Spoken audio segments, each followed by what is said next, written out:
everybody. You're tuning in to Mad About It. I'm your host, Becky. Becky with the good hair. That's right. It's me.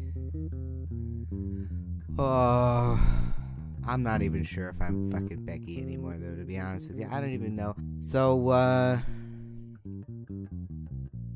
yeah, I mean, I don't know if you saw the most recent episode of RuPaul. I understand that there's legislature around the country criminalizing gender-affirming services for trans youth. I understand that there are petitions and legislatures around the country trying to get trans kids banned from sports. These are big, horrible issues that I'm choosing to not get too worked up about it, not because I don't find it horrifying, but because I think that we have the right president for the job, and I think that they have kindly reminded all the states over and over again that discrimination against trans people is illegal and that trans people are protected under federal law. So, federal law is pretty good. It's not that I don't think it's very scary. It's not that I don't think it's very serious. It's more that I think it will be seriously resolved pretty soon. It is alarming, the movement. It's alarming the people behind it. I kind of want to just go egg Rand Paul's house like all the time. And I might, honestly. But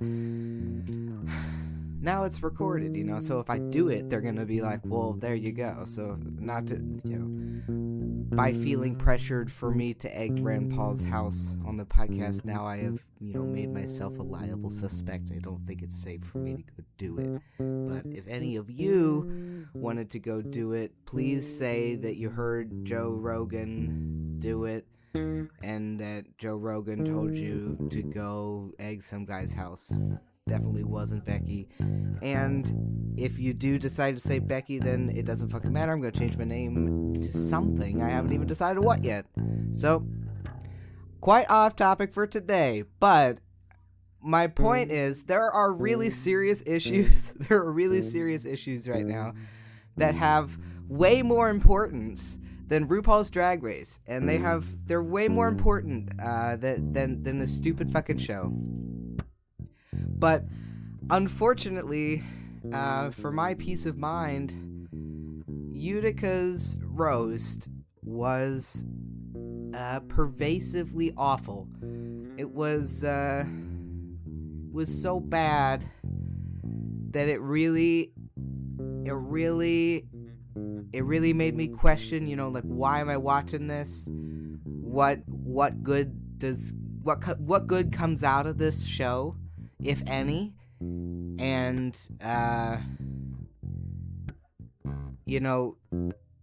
can I trust that it won't happen again? And we're gonna go through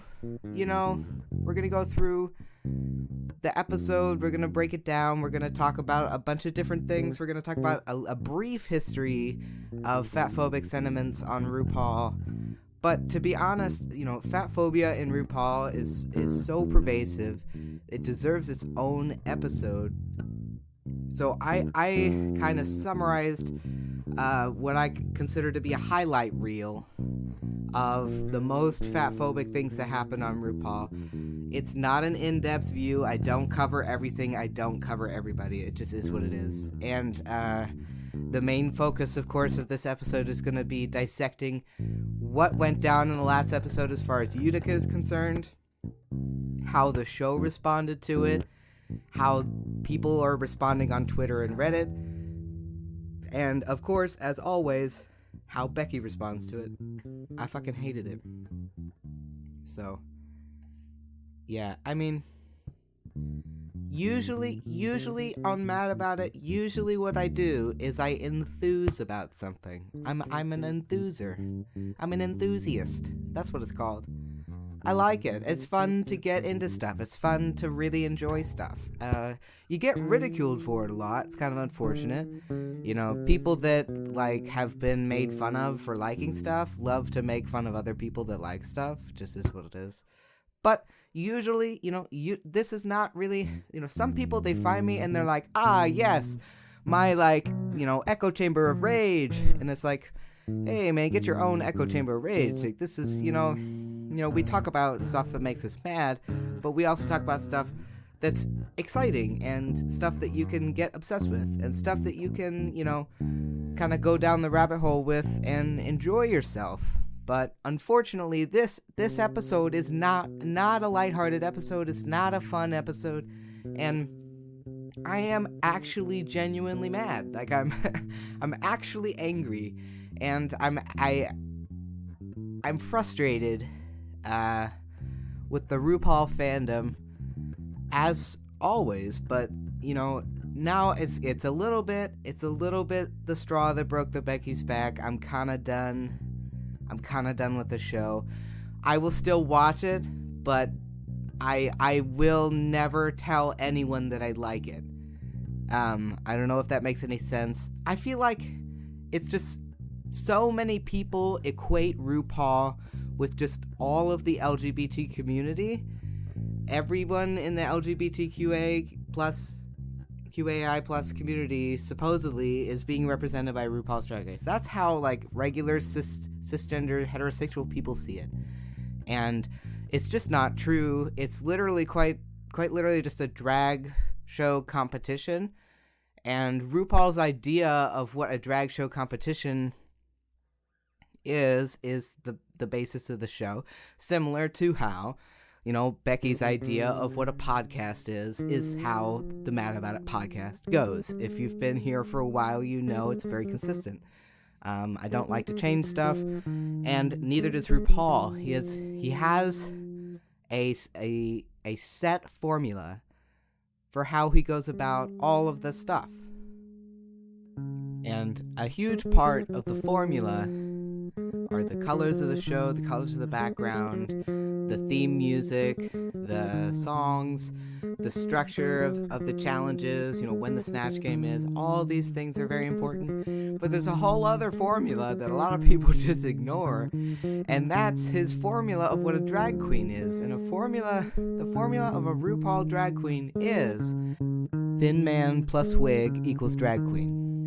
If you're a trans woman, you're not really a drag queen. If you're non-binary, it doesn't really exist. If you're a woman, you're not doing drag, you're just, you know, a wannabe Madonna, which is somehow different than all the other wannabe Madonnas. So also, if you're fat, then you have to try to lose weight and then come back for All-Stars. You absolutely should not and cannot expect to win, you know, in RuPaul universe, considering that you're not really working as hard as the thin queens. That's what's constantly implied. Constantly. Especially with Silky Nutmeg Ganache's polish. The amount of polish on her outfits, I guess.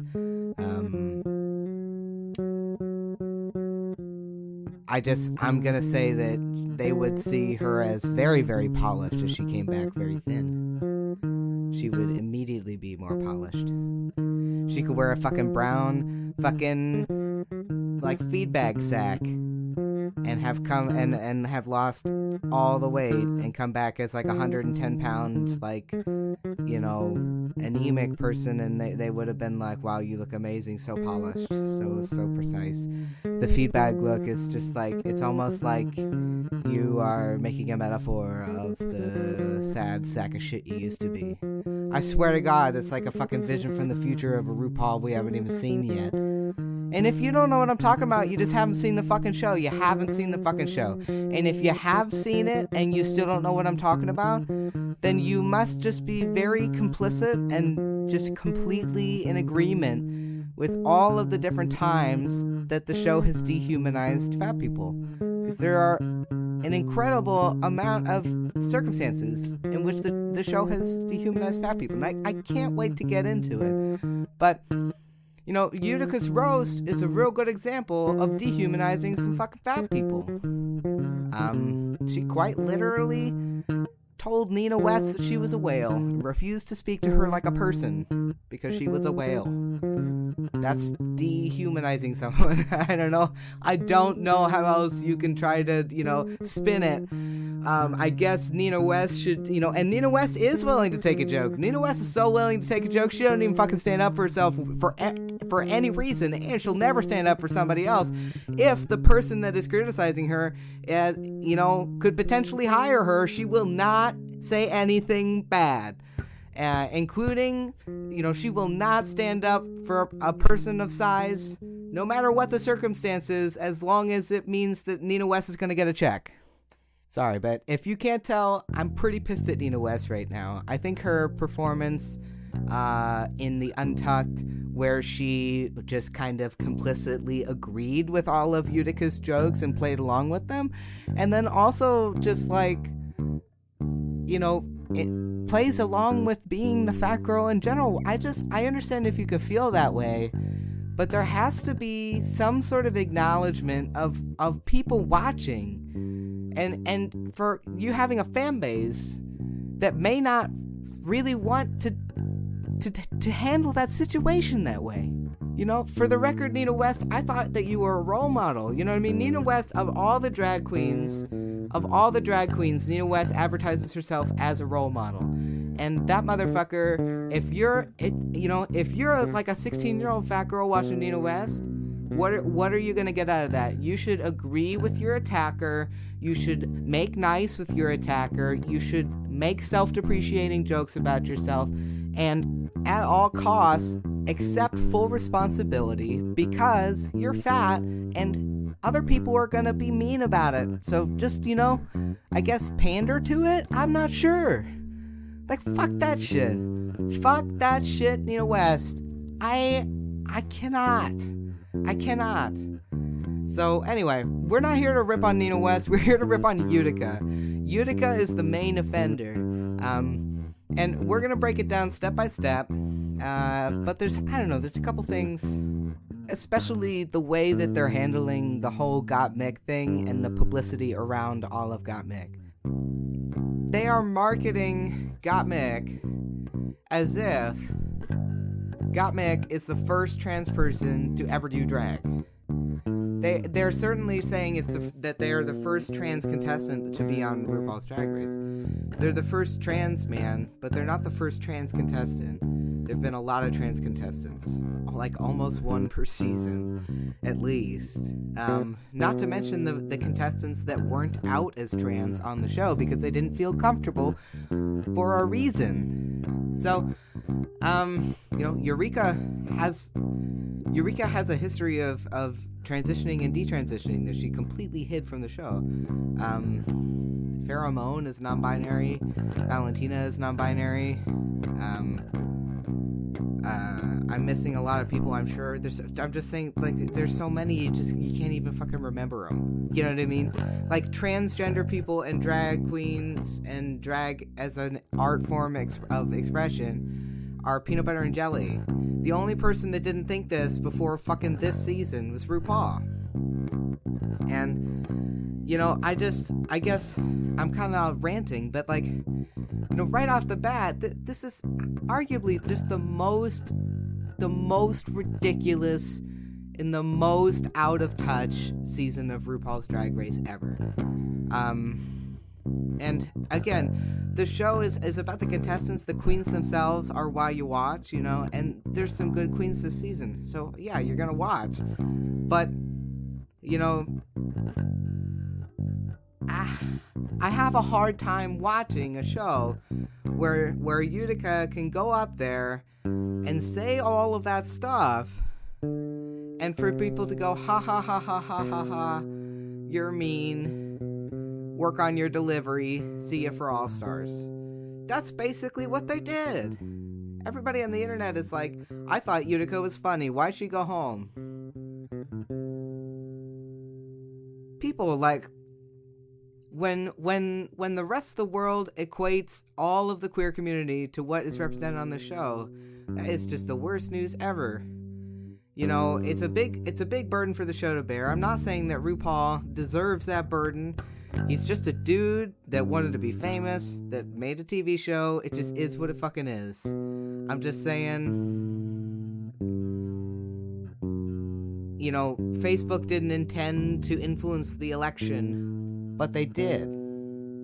They did influence the election. You know, RuPaul doesn't mean to stand for all things gay in the world, but he does.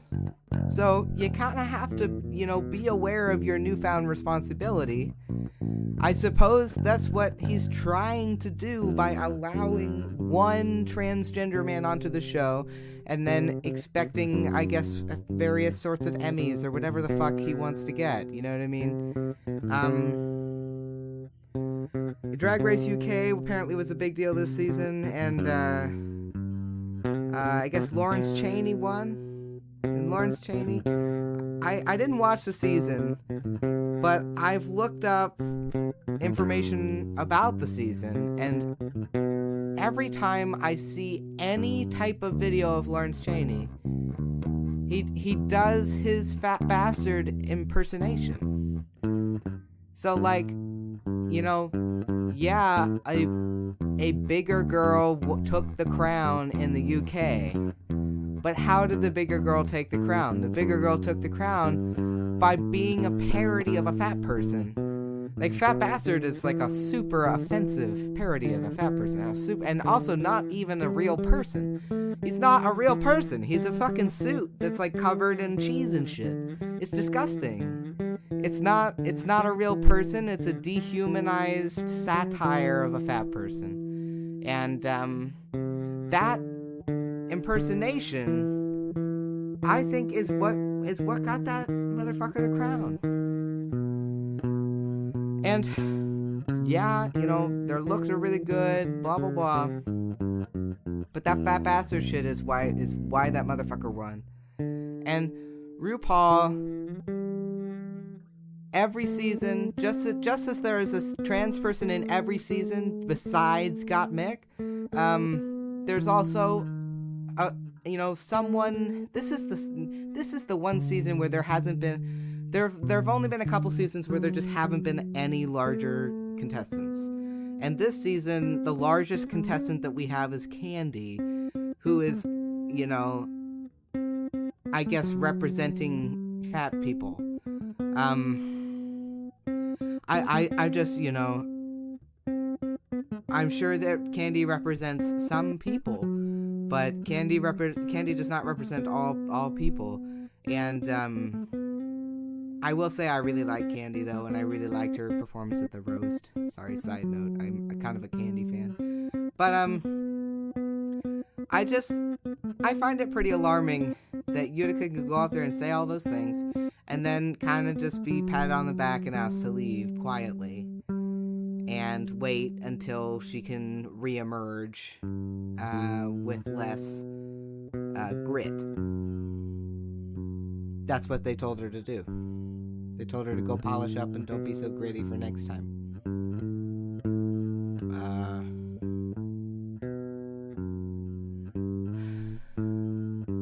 I think that's all really shitty. I think it's kind of weird and sad if you don't understand why that's so shitty. But I'll go ahead and break it down for you just in case you don't know why that's so shitty, or just in case you do and you're like me, you just want to hear somebody say all the shit you feel. So let's do this. Let's just do an accelerated recap of Fatphobia in RuPaul, starting with season 2, because I haven't seen season 1. I bet there's something fucking awful in season 1 that's why that nobody can watch the fucking season. Or didn't they recently release it or something? I just can't. I'm not interested. I'm not interested. Season 2 is a great example of the virulent fatphobia scripted by RuPaul himself into the show. There's an eating challenge, if you remember, and they have to identify different foods by taste. They have to say if it's chicken or what. And Mystique wins this, and Mystique is like the only contestant on the season that is of size. Mystique is a fuller figured drag queen, and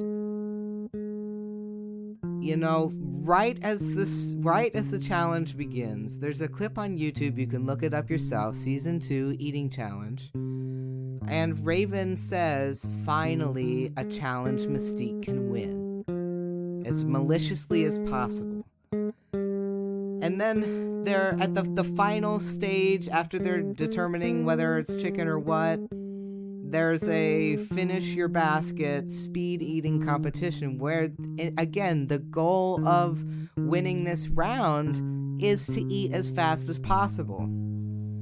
But a lot of the queens choose to perform disgust and eat very slowly and gingerly and femininely because either that's how they are, or because they don't care about doing it quickly, or because almost everybody is doing that except for Mystique, who's just trying to win the fucking challenge. And Mystique just tries to win the challenge. And they cut away and they cut to her and she says, I had a system. I took a little bite of food. I took a little sip of water and I just swallowed it so I didn't have to taste it because it was all really nasty. And then she just finished first and she won the round and she won the fucking challenge. And that's the whole fucking goal. Again, the goal is to win the challenge. And Mystique was ridiculed and fat shamed for winning the challenge that only Mystique could win. And they were all gagging and rolling over about how disgusting the food was and how disgusting Mystique is. And then there's a cutaway to Raven that said, Mystique might as well have just unhinged her jaw and tipped the basket right in. She was done faster than 2 seconds. She was literally shaming Mystique for how quickly she finished the speed eating competition. So I guess in this situation, Mystique should have just sat there in protest and not eaten anything. That should have been what you did. Then they would have been like, oh, come on, Mystique, you can do better than that. It's a rock and a hard place. There is no situation in which Mystique can win. And that's called fucking discrimination. That's what that's fucking called. So I'm having a hard time. Because, is Mystique famous? Can we all just take a minute? Is Mystique famous? What about Raven? Oh yeah, Raven still works today. Raven damn near won the season, and Raven is still a fan favorite today. Raven became a fan favorite, fat shaming and roasting Mystique. Does that sound familiar? We recently watched Utica basically skyrocket to fan favoritedom because of her fat-phobic roast of Lonnie Love, a successful black female comedian, and Michelle Visage, the fucking co-host of the show. To be fair, lots of people shit on Michelle Visage. And to be fair, lots of people have gone to the rehearsal and taken a dump right on Michelle Visage's face. They've done that many a time. So Utica cannot claim any sort of fame by being the rudest queen ever to Michelle Visage. She might be one of the rudest queens ever to Michelle Visage, but she's in good company. That's all I'm saying. It's not that unusual for contestants on the show to disrespect Michelle Visage. Many of the fans disrespect Michelle Visage. I honestly think Michelle Visage, her main purpose on the show is RuPaul's punching bag scapegoat. I honestly think that. And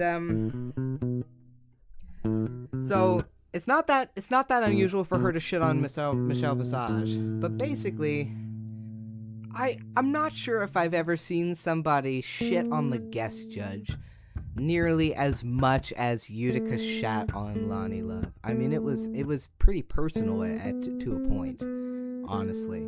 And yes, Lonnie Love got the last laugh during the roast. But Lonnie Love did not get the last laugh during the rehearsal. Lonnie Love, to me, visibly shut down during the rehearsal because Utica clearly did not respect Lonnie Love as a human being. Again, dehumanizing behavior. I've never seen somebody roast the rehearsal feedback so much so that they disrespected what they were saying and made it clear that she didn't care about their response whatsoever. And then she goes to the performance and she re-performs the jokes exactly the same way that she does them in rehearsal. Exactly the same way. No changes whatsoever. No editing whatsoever. And her first joke is good. Then she tells her stupid fucking Lion King joke, which, in my opinion, is I think that's vaguely racist.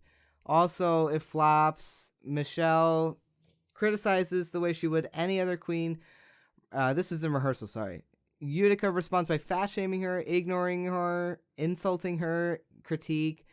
She then tells the Nina West whale joke, doesn't even make a Dory reference. Comedy crime number 1. Lonnie Love laughs because the joke was horribly fatphobic, and then Utica laughs at the whale laughing at the fat joke. Utica dives into this and asks both, Lonnie Love and Michelle if they're triggered by the fatphobic humor, and she calls them Dumbo and says just keeps going. The implications are numerous, and the troll keeps whacking. Lonnie Love, to me, seems to retreat. She seems to get quiet. Michelle steps in, says, hey, this is very mean, this is very harsh, this is very, very not good. Very, very not good.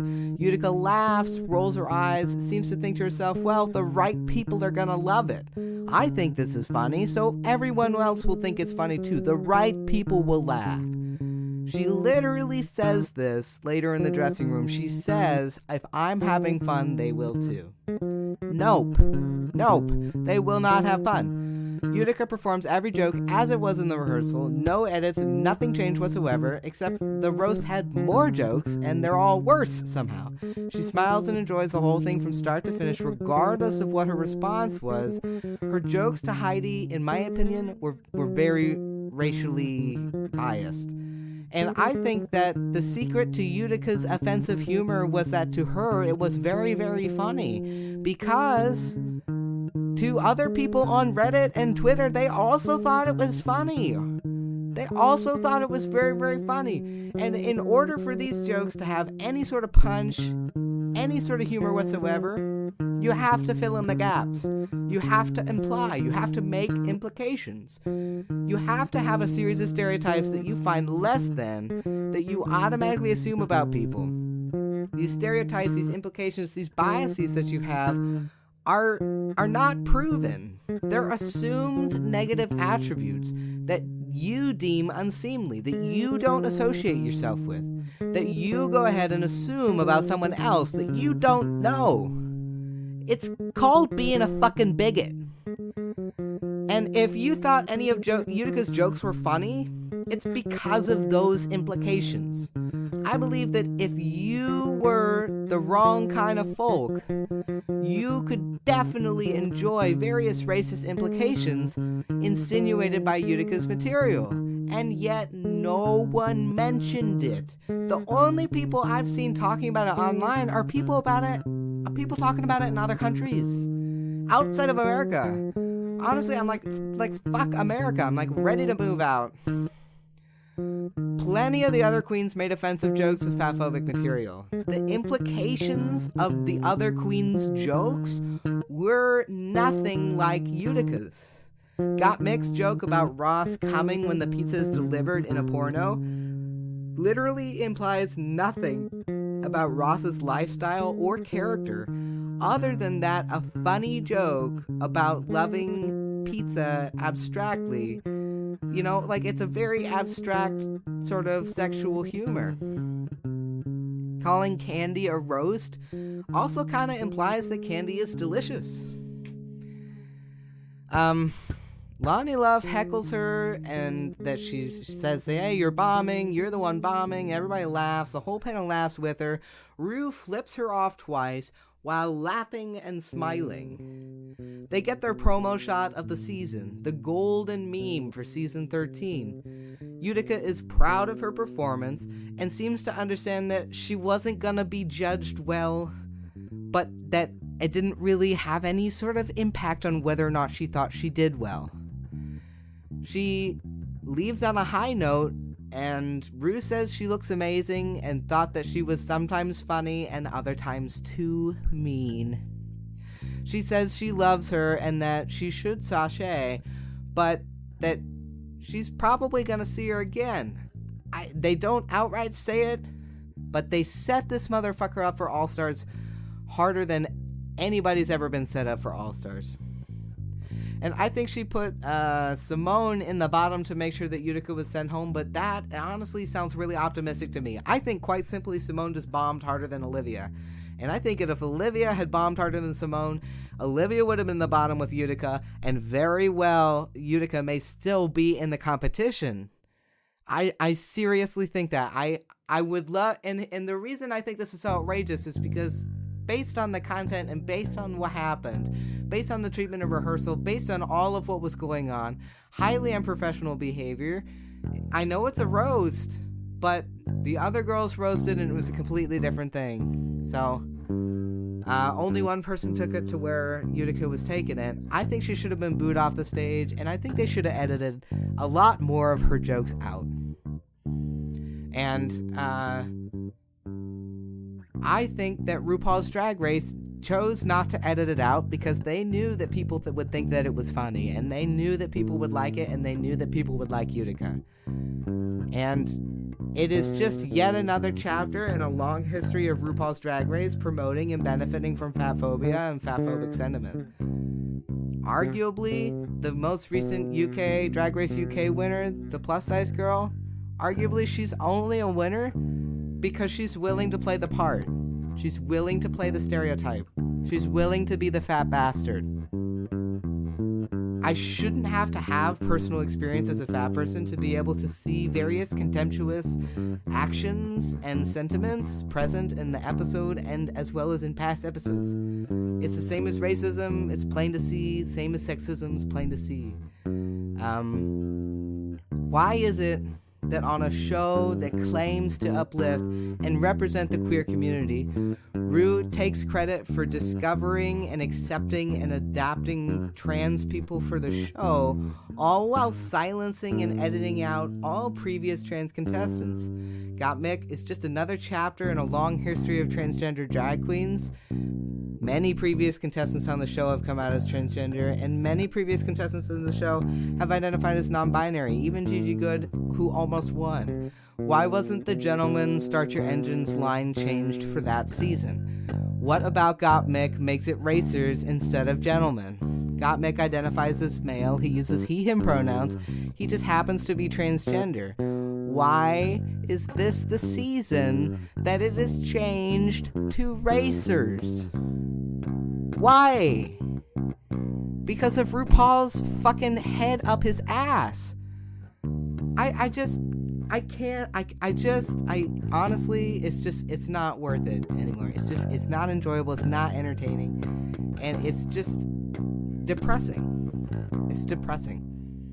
I've been depressed since I saw the episode, and I've re-recorded this episode. This is my 4th time trying to record it, because every time I try to talk about it, I get so angry and I get so off topic, I don't make any sense. And there's a whole thing about season 9 that I didn't even finish. I didn't even get into it. There's this part where Utica, Sasha Velour, and Valentina are talking, and Utica gets angry with Sasha Velour for talking, Valentina says, there's something I'd like to talk about, and Eureka jokes, it's you have an eating disorder, and Sasha Velour, like, snaps at Eureka, and Eureka and Sasha Velour get in a big fight about eating disorders, and Eureka is just kind of aggressive, to be honest, and, later, Eureka comes over and apologizes, and she apologizes to Valentina and Sasha Velour for belittling their struggles with eating disorders. And Sasha Velour begins to apologize to Eureka, and there's a suspicious edit sound. It's right in the middle of the word. I'll try to do it in this, just so you know what I mean? And it sounds edited. And I think the show edited out Sasha Velour's apology to Eureka. I think they gave a very abbreviated apology to Eureka. And then they go in to talk about Valentina and Sasha Velour's problems with eating disorders. And then Monique Hart opens up about struggles with bulimia.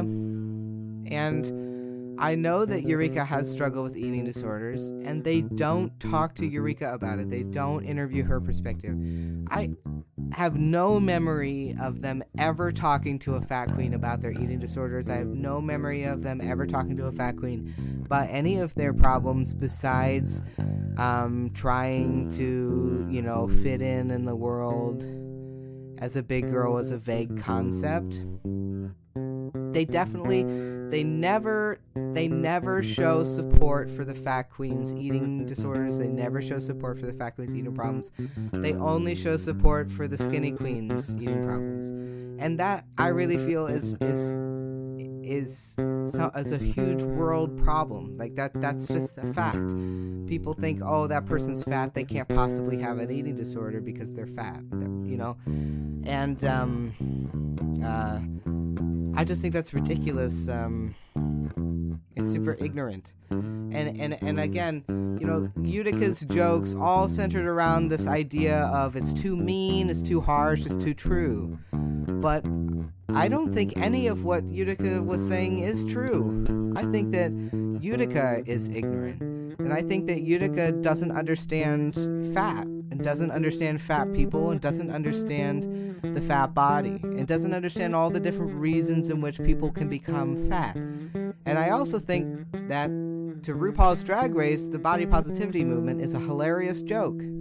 Because the only way that you can be positive about your body is if you love yourself until you're thin and beautiful.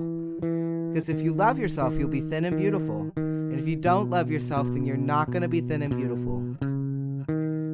Because to RuPaul, being thin and being beautiful is self-love. These are the same thing. So, I don't understand how they can't see the hatred, the knife that goes with that sentiment. I don't understand it. And there's quite a bit of ignorance around fat and fat phobia, and I guarantee you that there's no way that any fat person could be in denial about their weight. There's no way that any fat person could be free from fat phobic sentiment. There's no way. And there's no way that they aren't being reminded on a regular basis. So you don't need to remind them. If you see a fat person and you think that person is stupid and ignorant and I need to help them, you are ignorant and you are the problem. You are contributing to that person's problem. So please do yourself a favor and do them a favor and just shut the fuck up, go to hell, and go fuck yourself. That's all. That's all. That's all. Just do it. Gentlemen, start your engines, go fuck yourself. I'm pretty sick of it. I'm pretty sick of all this shit. And I'm really sick of this preachy self-love, happy, love yourself community with so many conditions and with so much hatred and with so much fake nicey nice and so much falsehood. Until RuPaul's Drag Race is a safe place for a fat person to be, it's not a safe place for the queer community. Because guess what, folks? There are fat people in the queer community, and they're not gonna just die and go away. They're not. I know you want that, but they won't, Utica. Sorry. You're gonna have to stay in your fucking Minnesota town forever and just, close the blinds and hide from the ugly fatty whales. Forever. And I tell you, none of us want to talk to you either. And your fake Minnesota bullshit can go fuck itself. That's all I gotta say. I warned you, this is not a happy episode, and I'm not happy. I'm fucking mad. It's a fucking stupid bullshit thing. I should be able to relax with a fucking television show with my girlfriend and not watch fat people be ridiculed, treated as less than human, and then be told that your truths were too mean. I didn't hear any truths from Utica's mouth. All I heard was a bunch of ignorant garbage. That's all I heard. So, also, why is it that the bitch has only ever heard fucking Disney references? What about being a drag queen? Did they not tell you you have to be a fucking pop culture referencer? You cannot get away with just only referencing fucking Disney movies, you stupid, stupid, stupid son of a bitch. It's ridiculous. Like Dumbo, Lion King, Speaking Whale, Finding Dory. I mean, there is not a single thing that motherfucker did not get from a Disney fucking movie. Disney, is a fucking anti-Semite racist piece of shit. So is Utica. Alright, anyway, ta-ta. Also, I do not regret fucking anything. I don't care how fabulous she looks. I don't give a shit. She's a mean girl, son of a bitch. That's it. Ta-ta.